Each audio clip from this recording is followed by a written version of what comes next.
Hello everyone, this is the tutorial for Azizam. My name's Billy from Piano and Pies. Let's get stuck straight in. So this song is a 4-chord trick that loops round and round and round. So we'll go through the chords as bar chords, and then if you prefer a capo version, which makes it a little bit easier, I'll discuss that afterwards. So let's dig in with the beginning of the song. The first chord we need is what we call an E flat minor 7, which is a bar chord. We'll have 6 on the A string, 8 on the D, 6 on the G, 7 on the B, and 6 on the high E string. That's our first chord. We'll talk through the chord shapes first, then the things like rhythm and structure and whatnot afterwards. The second chord we need is what we call a D flat sus2 chord, which is 4 on the A string, 6, 6 on the D and G, and then 4 on the remaining strings. The third out of the 4 chords is basically the same shape. Move it up a string and slide it along to fret number 6. This is what we call a B flat minor chord. So it's 6, 8, 8, and then 6 on the remaining strings. And the last chord we need is 1 fret higher, and then add your middle finger to what is fret 8 on the G string. The other fingers stay in place. So we have 7, 9, 9, 8, 7, 7. So we have that shape, to that shape, that shape, to that shape. Now, when we play this song, the first chord, what Ed Sheeran does is hammer on those 2 extra fingers here. They have the bar chord, and we play that. Very common technique to use, and it's one that Ed Sheeran uses a lot in his songs. And what we do is play. So I'm playing 1, play without the fingers, add it on. And then try and get 2 up strums and stress them. Like that.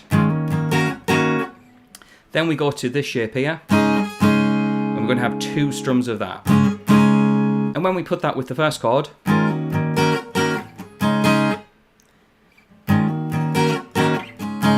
we get that. We then take the same rhythm for the next 2 chords. And you can see I'm hammering on that. And then you just basically loop that round for the full song.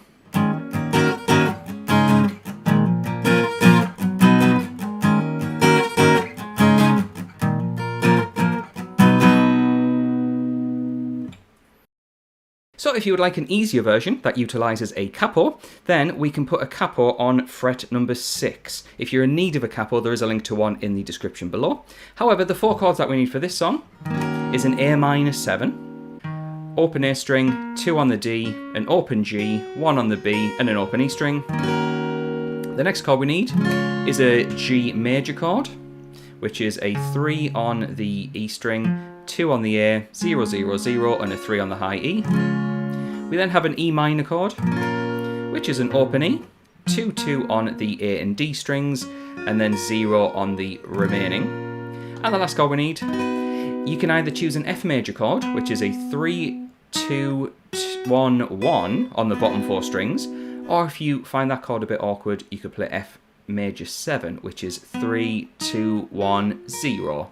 Either chord will work well for this one. And in terms of strumming, just like with the bar chord version, we can hammer on the notes of the first chord. Like that.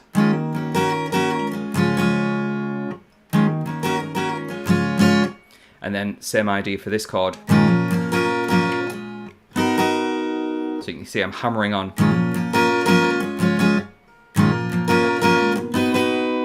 So slowly playing all those chords together, we get.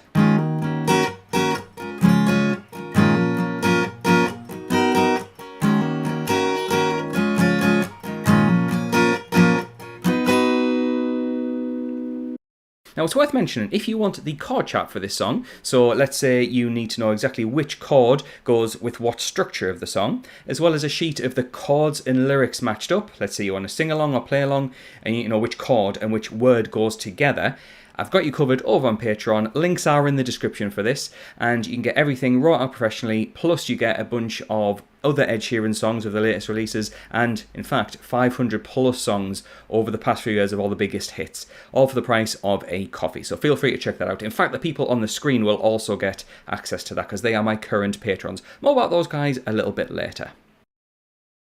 Now, things that you can do to make this song sound interesting, because if you just loop around the chords over and over with no variation, it can sound a little bit boring.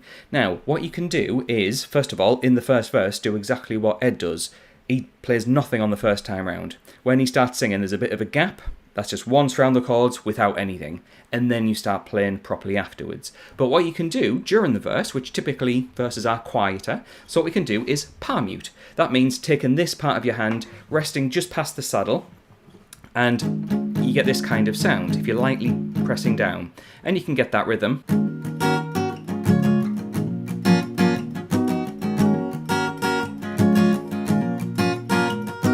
You can kind of get a nice interesting texture that way.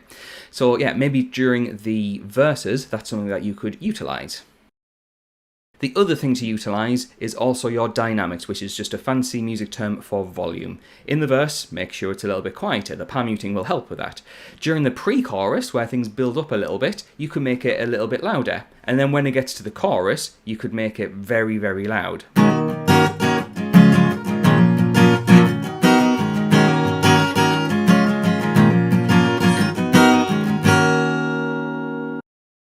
And in a nutshell, that's everything you need to get through this song. So if you did find it useful, please do consider getting the extra material over on Patreon, like the people on the screen.